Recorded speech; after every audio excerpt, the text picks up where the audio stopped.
ያለፍክበት ይሄ አራዳ ይኸውልህ ሲመዘዝ አሁን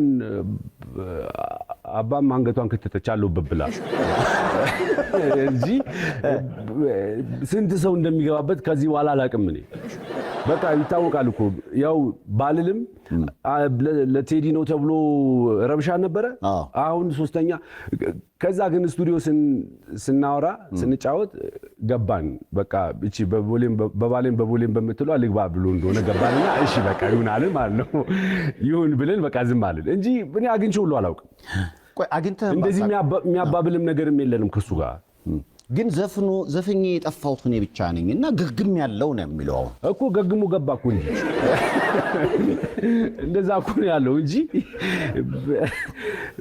በዚህ ጉዳይ እኮ አልኩ ቴዲዮን ነው መጠየቅ የቀረኝ አይ ልጅ አለበት የለበትም ጊዜ ዋው ግን ምንድነው ለጨዋታው ድምቀት ያው ይገባኛል አንዳንዴ እንደዚህ ብንል እንገባለን ወደ ሲስተሙ ነው እሺ በቃ ባራዳ ልጅ በቃ ጥፍ ትላለህ አንተ አታስጨንቀው ይሁንለት ምናምን ብለን ነው የምትሄደው ገብቶበታል ብለን ነበረ ግን ደግሞ አሁን ያወጣው ዲስ ደግሞ በቃ አስወጣ ነው ለምሳሌ